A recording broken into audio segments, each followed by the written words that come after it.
भिवानी में, आज भिवानी में चारों तरफ जो भिवानी को जाम करने का काम आपने किया है, सारे रिकॉर्ड तोड़ने का काम किया बारिश में, और ये सामों की बुआरी चल रही है। सम किसान और मजदूर जानता है कि कितना, जब बारिश कल हुई तो आज कितना पीक का टाइम है काम करने का, सामों की बुआरी चल रही है। उस समय आपने जो हौसला दिया है सरकार की, खट्टर सरकार की चंडीगढ़ में, मोदी सरकार की दिल्ली में नींद उड़ाने का आपने आज काम किया है।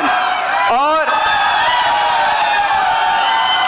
आज का ये कार्यक्रम इस सरकार की, विपक्ष आपके समझ नहीं है, ये इस सरकार का विदाई का कार्यक्रम है। आप इसको विदाई का कार्यक्रम मानो। जिस तरीके से मैं हुड्डा साहब को, उदयमान जी को और सभी को बताना चाहता हूं, केवल यहां पर, यहां की संख्या या यहां का जोश से आप आकलन मत लगाएं। जैसे भिवानी को एक एक कार्यकर्ता ने सजाने का काम किया है, आप दादरी की तरफ से आओ, दादरी तक होल्डिंग, लोहारू की तरफ से आओ, क्या कहने लोहारू के, लोहारू तक होल्डिंग, आप तोशाम की तरफ से आओ, तोशाम तक, आप रोहतक की तरफ, कलानौर की तरफ आओ। भिवानी को जिस तरीके से वो भावना का आपका प्रतीक है। एक और तो मुख्यमंत्री खट्टर साहब का जनसंवाद यहां हुआ, एक और जनसंवाद की विफलता और एक और विपक्ष आपके समक्ष की सफलता, आज हरियाणा की राजनीति में बदलाव का प्रतीक। दो सरकारें हैं विपक्ष आपके समक्ष, दो सरकारें हैं, एक चंडीगढ़ में, चंडीगढ़ की सरकार में नेता विपक्ष हुड्डा साहब के नेतृत्व में 30 हमारे विधायक, जब जनता की बात सरकार ना सुने तो विपक्ष, उनकी लड़ाई लड़ने की जिम्मेदारी विपक्ष की होती है, वहां पे लड़ाई लड़ी जा रही है। दूसरी सरकार दिल्ली में, विधानसभा में तो मजबूत विपक्ष है मगर दिल्ली में संख्या बल हमारी कम है।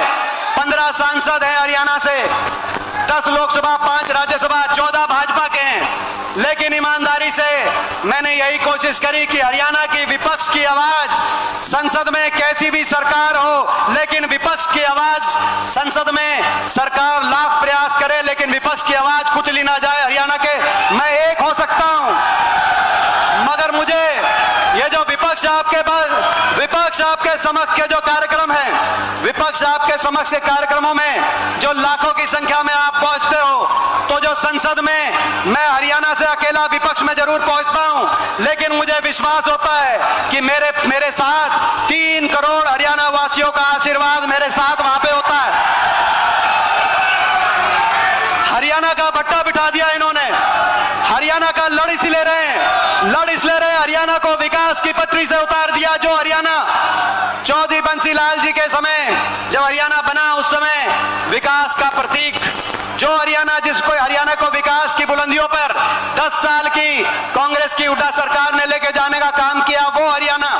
मैं धन्यवाद करता हूं हुड्डा साहब का। चौधरी बंसीलाल जी ने विकास की जो नींव रखी थी, ना सिर्फ आपने उस नींव पे इमारत हरियाणा के विकास की अपने समय, मगर बंसीलाल जी के नाम से उनको सच्ची श्रद्धांजलि देते हुए अगर देश में एक यूनिवर्सिटी और एक मेडिकल कॉलेज बनाने का काम किया तो वो आपकी कलम से भिवानी में, वो मैं आपका धन्यवाद करना चाहता हूं।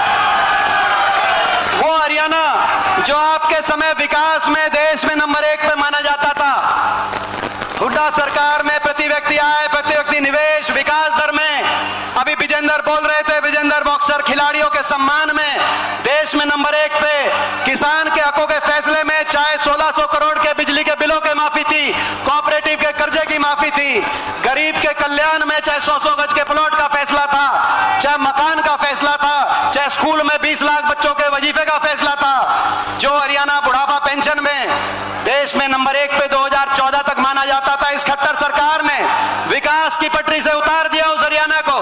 विकास के प्रतीक को आज बेरोजगारी का प्रतीक बना दिया इन्होंने। देश में सबसे ज्यादा बेरोजगारी आज हरियाणा में, महंगाई ने हर घर का बजट बिगाड़ दिया।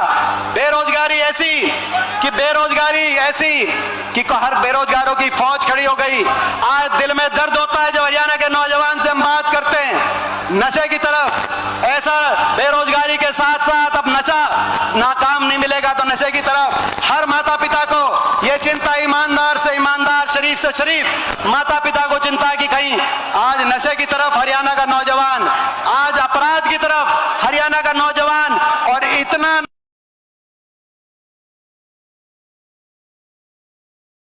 निराश हो गया आज विदेशों में पलायन करने की, जहां पर एस्टेट के सेंटर होते थे, जहां पर हरियाणा के अंदर कोचिंग के सेंटर होते थे हर शहर में, आज बाहर जाने के, विदेश में भेजने के सीधे रास्ते नहीं तो टेढ़े रास्ते। अभी मैं अमेरिका गया, एक साल में 15 बताया मुझे, वहां पर 15,000 नौजवान केवल इसी साल में अमेरिका के अंदर, कोई सीधे रास्ते कोई डंकी रास्ते, कैसे ना कैसे वहां पहुंचे हैं। इतना निराश हो गया आज हरियाणा का नौजवान। ना तो उद्योग, सरकारी नौकरी, एक के बाद एक भर्ती घोटाले, एचपीएससी के दफ्तरों में करोड़ों की बरामदगी, सरकारी नौकरियां तो समाप्त कर दी जा रही हैं या भर्ती घोटालों की भेंट चढ़ रही हैं। एक आदि कोई लिस्ट आ जाए, उस लिस्ट में जितने हरियाणा के लगते हैं उससे ज्यादा बाहर के नौजवान यहां पे लग जाते हैं। और जिस तरीके से सरकारी नौकरी को जो रह गई, जो बच गई, उनको कच्चे में कहीं कौशल निगम के माध्यम से, कहीं अग्निपथ की योजना, हर साल 5,500 की पक्की भर्ती होती थी हरियाणा में फौज की, आज 900 केवल अग्निपथ में हमारे नौजवान पिछले साल गए, जिसमें से 700 वापस आ जाएंगे 4 साल के बाद। आज बेरोजगारी का प्रतीक बना दिया इन्होंने, आज भ्रष्टाचार का प्रतीक बना दिया।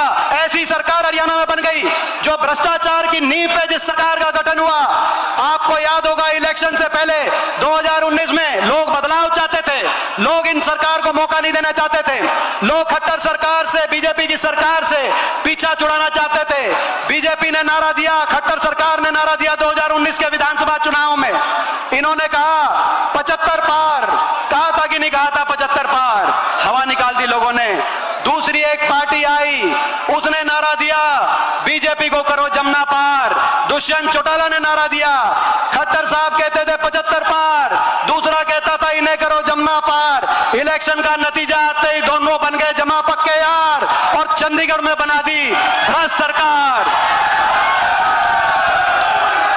और लोग कर रहे हैं, जनता कर रही है हाहाकार। मैं कहना चाहता हूं, कहा कि हुड्डा साहब ने कहा 31 हमारे विधायक, दिल्ली में हमने कहा कि आप ये 10 सीट बीजेपी के खिलाफ जीते हो, आप हमारे साथ आओ, कांग्रेस को समर्थन दो। जेजेपी पार्टी वालों, दुष्यंत चौटाला, हुड्डा साहब ने कहा जो पार्टी 5100 पेंशन देगी मैं उस पार्टी को समर्थन दूंगा। मैं पूछना चाहता हूं, वो 5100 पेंशन आई या नहीं आई, मैं आपसे पूछना चाहता हूं। 5100 की पेंशन का समझौता नहीं था, आज 4 साल के बाद भी 5100 पेंशन का समझौता नहीं था। हरियाणा में भ्रष्टाचार की छूट का समझौता था, लूट की छूट का समझौता था। महकमे इस आधार पे बांटे गए, इस आधार पे महकमे नहीं बांटे गए दिल्ली में बैठ के कि काम कैसे होगा लोगों का, अपनी कमाई कहां से आएगी, इस आधार पे महकमे बांटे गए।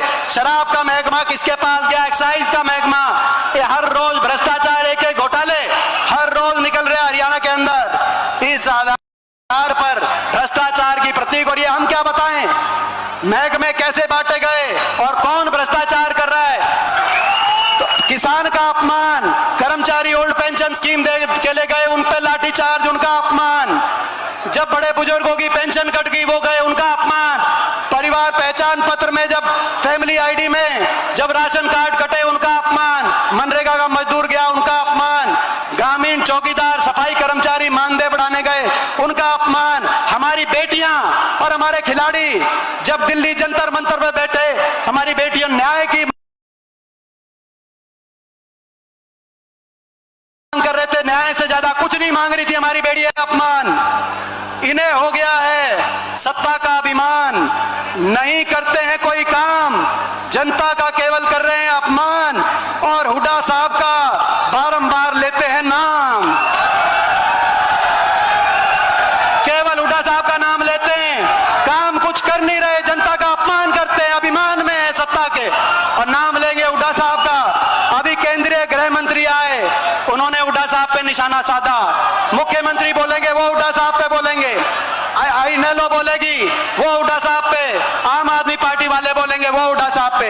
मैं आखिरी में एक बात कहना चाहता हूं, आपने देखा इस लड़ाई में आज हरियाणा बदलाव की तरफ बढ़ चुका है, लेकिन इस लड़ाई में आपको और हमको मिलके ये लड़ाई जो लड़ेंगे साजिश और षड्यंत्र रचे जाएंगे, हर तरीके का की साजिश और षड्यंत्र करी जाएगी। जो रोहतक लोकसभा चुनाव में आपने देखा जो साजिश करी गई, आदमपुर के विधानसभा चुनाव में आपने देखा जब कांग्रेस पार्टी के उम्मीदवार को हराने के लिए बीजेपी भी एक हुई, जेजेपी भी एक हुई, इनेलो ने भी, अभय चौटाला ने भी उम्मीदवार, कांग्रेस किसी तरीके से बीजेपी ना हार जाए उन्होंने भी वही उम्मीदवार दिया, आम पार्टी ने भी वही उम्मीदवार दिया, किसी तरीके से बीजेपी ना हार जाए, प्रदेश में बदलाव ना हो जाए, साजिश की जाएंगी, षड्यंत्र रचे जाएंगे। यही मेरे लोकसभा चुनाव में मैंने देखा, मुझे रोकने के लिए साजिश की गई, षड्यंत्र रचे गए। मैं आपसे पूछना चाहता हूं, जब प्रदेश की सारी बेईमान ताकतें अगर एक हो सकती हैं तो सारे प्रदेश के सारे ईमानदार भी एक हो सकते हैं कि नहीं हो सकता? मैं आपसे पूछना चाहता हूं, ये लड़ाई हम लड़े कि नहीं लड़े, मैं पूछना चाहता हूं। तो भाई सारे अगर बेईमान एक हो सकते हैं तो बेईमानों की तो संख्या बहुत कम है प्रदेश में, सारे ईमानदार एक होकर लड़ेंगे तो कांग्रेस पार्टी जीतेगी। देश में राहुल गांधी जी के नेतृत्व में कांग्रेस का परचम फहराया जाएगा और हरियाणा में हुड्डा साहब और उदयभान जी के नेतृत्व में हरियाणा के अंदर कांग्रेस पार्टी जीतेगी। आप सबका बहुत बहुत धन्यवाद। जय हिंद, जय राम जी की। धन्यवाद एमपी साहब। देखिए वक्ता भी बहुत है और हमारे मंच के ऊपर आज की तारीख में मंच पर तकरीबन 19 से ज्यादा विधायक उपस्थित हैं। मैं एक क्षण के अंदर उनका नाम जरूर संबोधित करना चाहूंगा कि आदरणीय भाई जयवीर वाल्मीकि जी, भाई बहन गीता बुक्कल जी, बहन शकुंतला खटक जी, भारत भूषण बत्रा जी, भाई बलबीर सिंह, मेवा सिंह जी, सुरेंद्र पवार जी, धर्म सिंह छोकर जी, राजेंद्र जून जी, मामन खान जी और शीशपाल केरवाला जी, हमारे बलबीर वाल्मीकि जी और हमारे साथी वरुण मुलाना जी, ये सारे मंचासीन हैं जो आपके साथ में ये चाह रहे हैं कि बहुत कम समय है। अब माननीय अध्यक्ष महोदय को और माननीय पूर्व मुख्यमंत्री महोदय नेता प्रतिपक्ष चौधरी भूपेंद्र सिंह हुड्डा जी को संबोधित करने का लिए अवसर आएगा। इसलिए दोस्तों मैं 2-3 नारे आपके सामने लगाऊंगा। उससे पहले भाई अनिरुद्ध आपको माननीय अध्यक्ष के लिए कुछ बातें कहना चाहते हैं। आए Anirudh.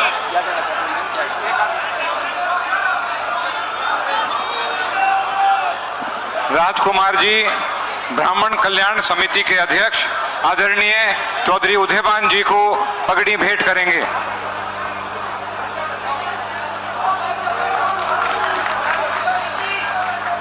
Congress party, Congress party, Congress party. अब मैं आदरणीय उदयभान जी से रिक्वेस्ट करूंगा आए और कांग्रेस के सभी समर्थकों को संबोधित करें।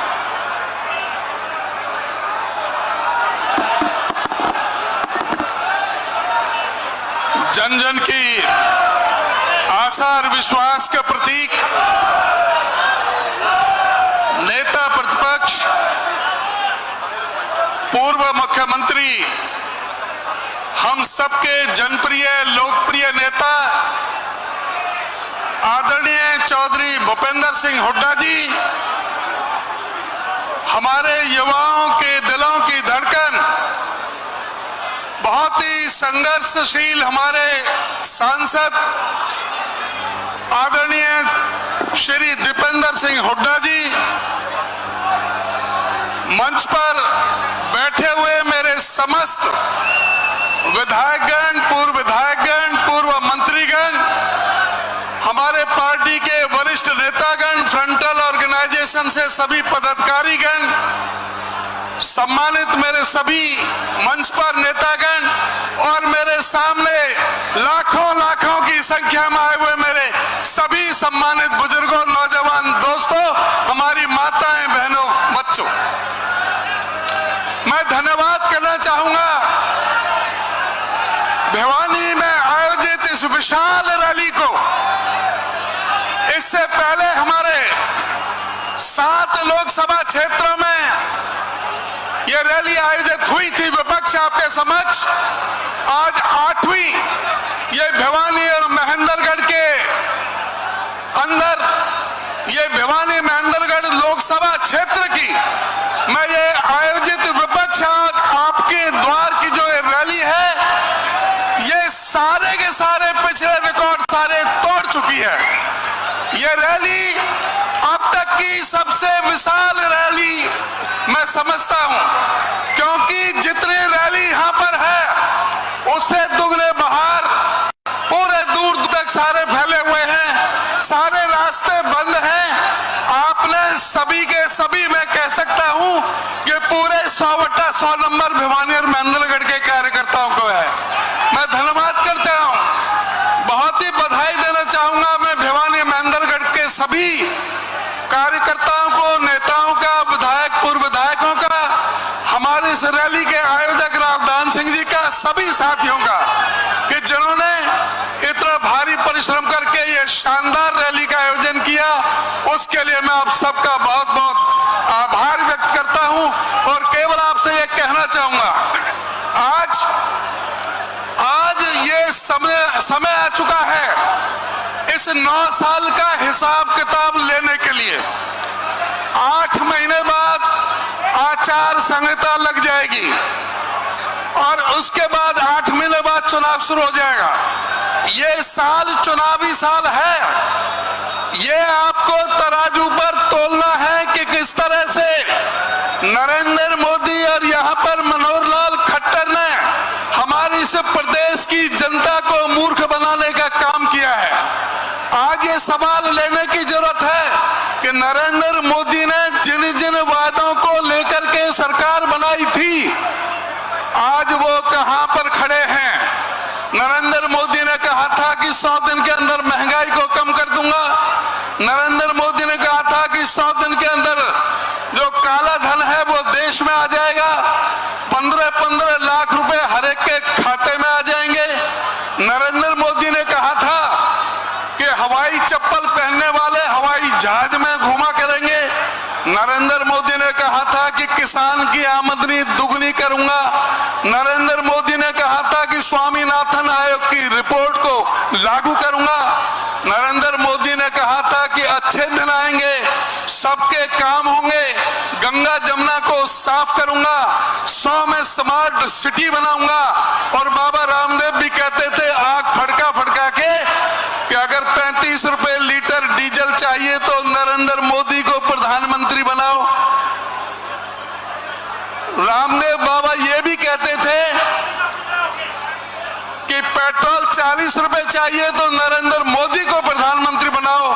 और स्मृति ईरानी सिर पर रख करके गैस का सिलेंडर डांस करती थी कि कांग्रेस तो 410 में सिलेंडर देती है, हमारी सरकार आएगी, नरेंद्र मोदी को प्रधानमंत्री बनाओ, गैस का सिलेंडर 250 रुपए में मिलेगा।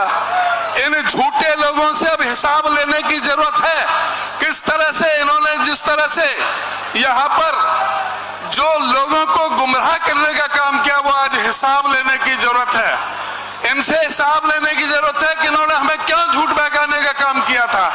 आज हरियाणा में भी मैं अवश्य कहना चाहूंगा, इन सारे मुद्दों को आदरणीय हमारे नेता राहुल गांधी जी ने अपनी भारत जोड़ो यात्रा के तहत इस नरेंद्र मोदी का चेहरा बेनकाब करने के लिए ये सारे मुद्दे रखे थे। भ्रष्टाचार आज किस तरह से चरम सीमा पर है, संवैधानिक संस्थाओं की क्रेडिबिलिटी किस तरह से आज खतरे में बनी हुई है, सारी संस्थाएं गुलाम बनकर के रह गई हैं। राहुल जी ने कहा था कि इस अदानी का 20,000 करोड़ कहां है, राफेल का मुद्दा भी उठाया था, राहुल जी ने चीन का भी मुद्दा उठाया था, लेकिन इनके पास कोई सवाल नहीं है। राहुल जी के सवालों का जवाब देने के लिए उनको एक षड्यंत्र के तहत, एक साजिश के तहत उनको फंसाया गया, उनकी मेंबरशिप छीनने का प्रयास किया गया, छीना गया, मेंबरशिप छीनी गई, उन्हें बदनाम किया गया, उनकी कोठी भी छीन ली रहने का सारे। लेकिन उन्हीं राहुल जी ने बहुत मजबूत होकर के आज जनता के बीच में, कभी किसानों के बीच में, हरियाणा में वो धान की रोपाई करने के लिए आते हैं, किसान का ट्रैक्टर चलाते हैं, भट्टा पर करसोल से लेकर के चाहे वो किसानों का आंदोलन रहा हो जिसमें 712 किसान अपने प्राणों का बलिदान किया था, उसको समर्थन देने की बात हो, हर जगह राहुल जी ने बढ़ चढ़ करके हिस्सा लेने का काम किया।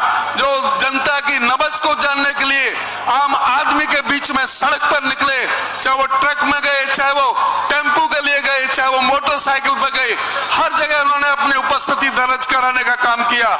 उन्हीं राहुल जी को ये पीछे जो षड्यंत्र के तहत उनको फंसाया जा रहा है, उसके विरोध में 12 तारीख को, आज 9 तारीख है, 3 दिन बाद 12 तारीख को बुधवार को हम कुरुक्षेत्र के अंदर कांग्रेस भवन पर 10 बजे से 5 बजे तक काले अपने जो रिबन मुंह पर लगा करके हम काला कपड़ा करके मौन व्रत धारण करते हुए सत्याग्रह करने का काम हम 10 बजे से 5 बजे तक महात्मा गांधी जी की मूर्ति के साथ हम वहां पर करने का काम करेंगे।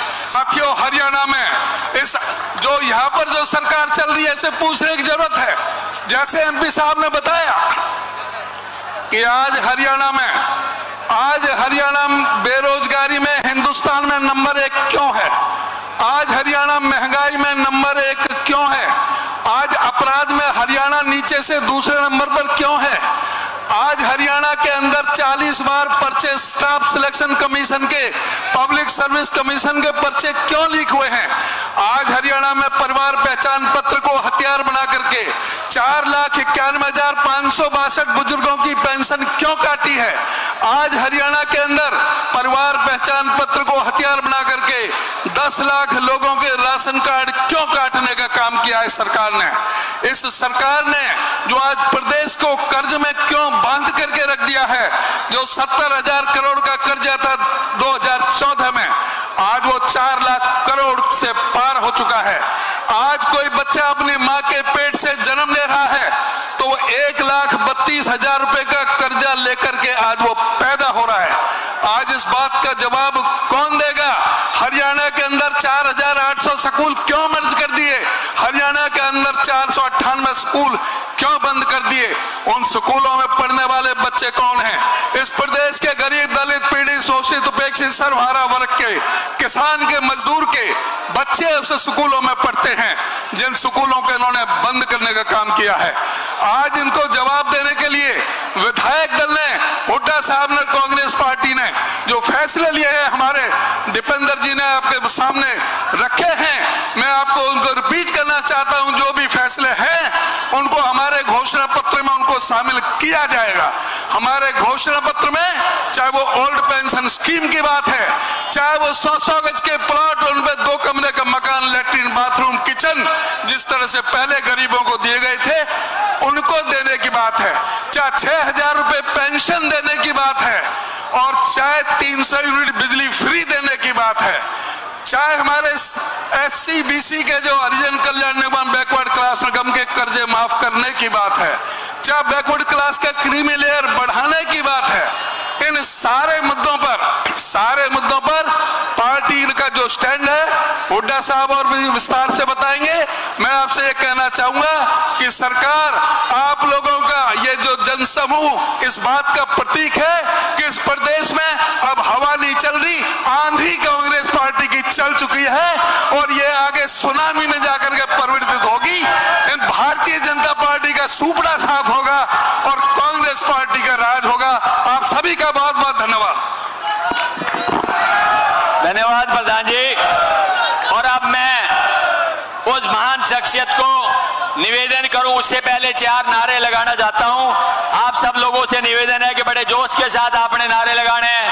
कांग्रेस पार्टी, राहुल गांधी, मल्लिकार्जुन खड़गे, सोनिया गांधी, चौधरी भूपेंद्र सिंह हुड्डा। और देखिए, अब मैं निवेदन करूंगा जो भूपेंद्र सिंह हुड्डा जी से, जिसका घंटों से आप इंतजार कर रहे हैं। ये महान नेता है जिन्होंने इस प्रदेश को दिशा और दशा दिए, हरियाणा को तरक्की और विकास के रास्ते में दिया है। साथ ही वो आएंगे, उससे पहले मैं एक बात और कहना चाहता हूं कि जो भूपेंद्र सिंह हुड्डा जी के इस जन आंदोलन को देख के, इस जबरदस्त ऐतिहासिक रैली को देख करके आज 3 हमारे महेंद्रगढ़ के पार्षद जो जिला परिषद के हैं, जिसमें मुनीपाल, महेंद्र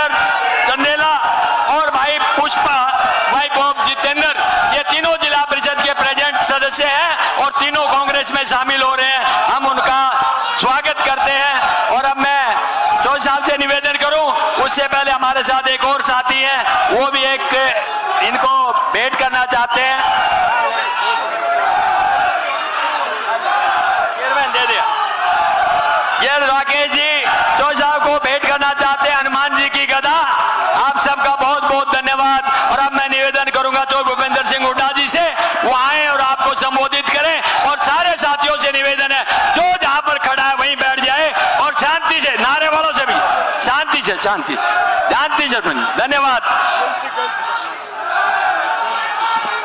चौधरी भूपेंद्र सिंह हुड्डा जी।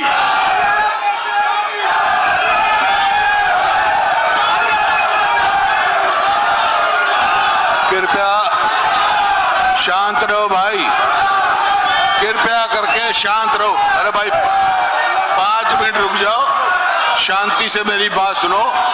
इतनी देर से आप बैठे हो, बीच में कोई नारे मत लगाओ, लोगों को सुनने दो और 5 मिनट मेरी बात सुन लो।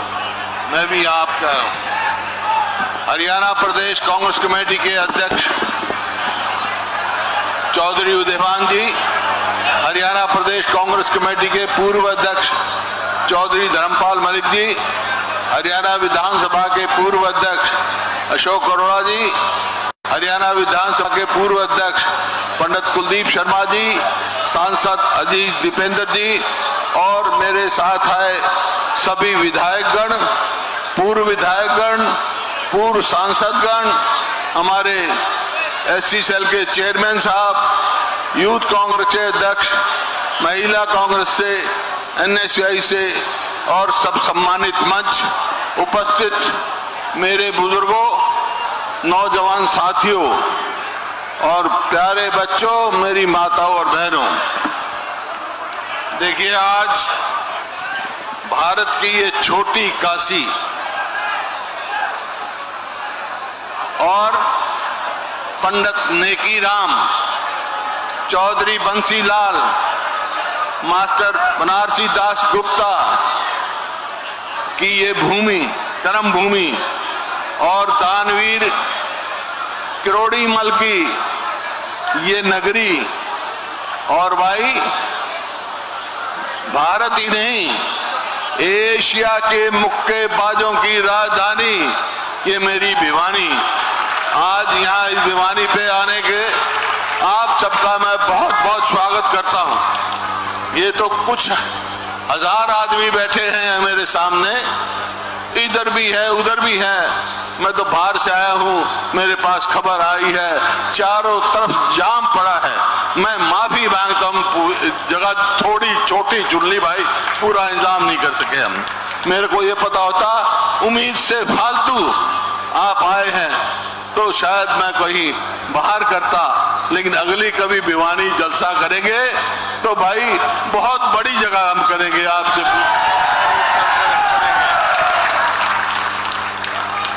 देखिए मौसम ऐसा हो रहा है, मौसम ऐसा हो रहा है, रोहतक से चला मैं भाई 1 मिनट जमल का बीच में नारे मत लगाओ, तब किसी की सुनोगे कि नहीं सुनोगे?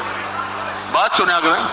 जब मैं रोहतक से चला तो वो बारिश हो रही थी, मैं सोच रहा था भिवानी में बारिश होगी, लेकिन यहां से खबर गई कितनी बारिश हो हम खड़ी रैली कर देंगे, हम रुकने वाले नहीं हैं। तो इस बात की मैं आप सबको हार्दिक बधाई देता हूं। लेकिन मौसम की तब्दीली है, आज की ये भीड़, ये जुनून, ये जोश केवल भिवानी तक नहीं, ये आवाज पूरे हरियाणा में जाएगी और ये बदलाव लेके आएगी, इसमें कोई दो राय ही नहीं। आपके आज यहां तो बारिश नहीं आई, लेकिन मेरे को लगता है कि आज बारिश आएगी जरूर, शाम को आ जाएगी, मारे जाने के बाद आ जाएगी, खुशहाली जरूर आएगी। अब ये भीड़ इस इलाके में खुशहाली लेके आएगी, इसमें कोई दो राय ही नहीं। आजकल जो है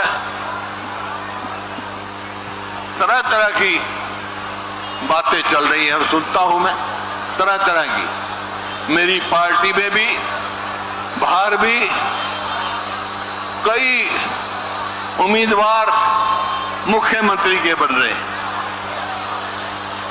भाई ये जो उम्मीदवारी है मुख्यमंत्री की, ये तो भाई मैं जो है आज से 18 साल पहले ये खिताब मैं जीत चुका था।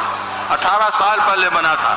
मेरी लड़ाई ये नहीं है, मेरी लड़ाई इस प्रदेश में बेरोजगारी के खिलाफ है, इस महंगाई के खिलाफ है और अपराध के खिलाफ है। जो मेरे जवान बच्चों में नशा आ रहा है, रोक नहीं पा रही है सरकार, उसके खिलाफ है। जो प्रदेश मेरे मन में टीस है, इसी वास्ते मैं आया हूं। और ये कार्यक्रम हमारे यहाँ है कि जो प्रदेश 2014 में हमने प्रति व्यक्ति आय, प्रति व्यक्ति निवेश, प्रति व्यक्ति नौकरी देने में और भाई कानून व्यवस्था में, खेल और खिलाड़ियों में पूरे हिंदुस्तान में एक था, नंबर 1 था।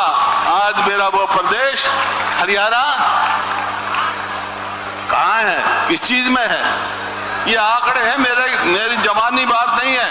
आज पूरे देश में बेरोजगारी में नंबर 1 है, आज पूरे देश में महंगाई में नंबर 1 है, आज पूरे देश में ऊपर के 2-3 प्रदेशों में से इसमें है, अपराध में है। और भाई खेल और खिलाड़ी में तो जो एक था, आपने देखा क्या हमारे खिलाड़ियों के साथ हुआ, क्या व्यवहार हुआ। शर्म से सिर झुक जाता है जब मैं कहता हूं। और मेरा ये प्रदेश जय जवान जय किसान का था। मेरे जवान देश की रक्षा करते थे।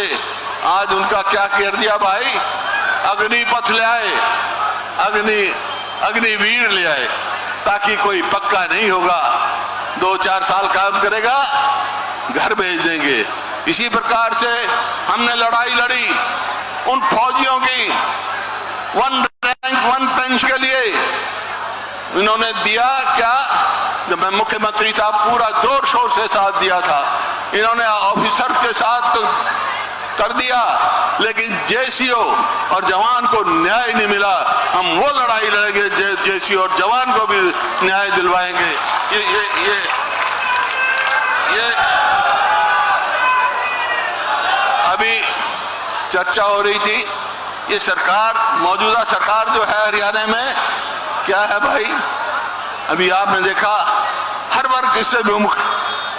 कल ही राहुल गांधी आए हमारे खेतों में, उन्होंने किसान की आवाज सुनी, उन्होंने धान बोते हुए देखा, कितनी मेहनत से किसान धान बोता है, कितनी मेहनत से अपनी फसल पैदा करता है, लेकिन उसको एमएसपी नहीं मिलती है, उसको उसका भाव नहीं मिलता है। इन्होंने कहा था हम किसान की आमदनी दुगनी कराएंगे, आमदनी तो दुगनी नहीं की, लागत कई गुना बढ़ा दी।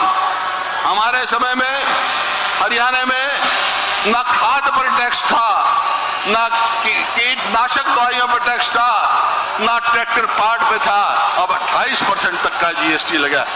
लागत कितनी बढ़ गई, एमएसपी मिलती नहीं।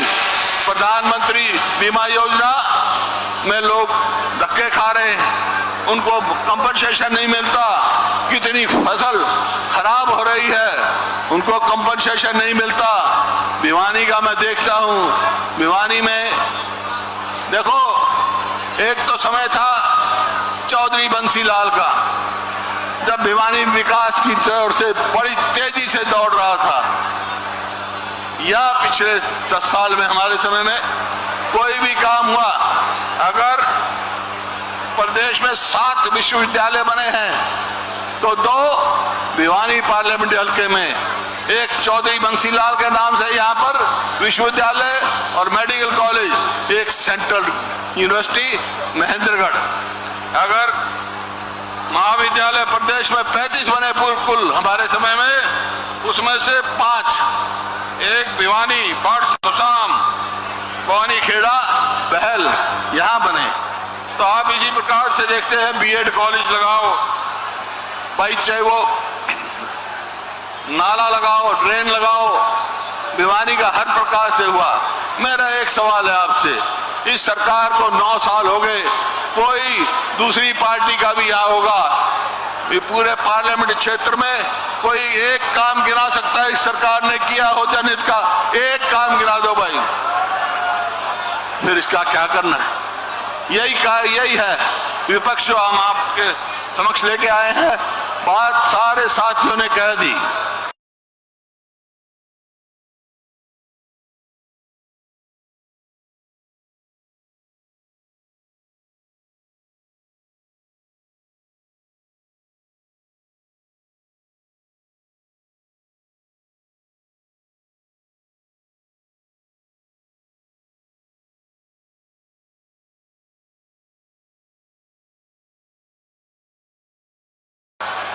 बहुत हुआ और हमने भी कह रखा है, पार्टी ने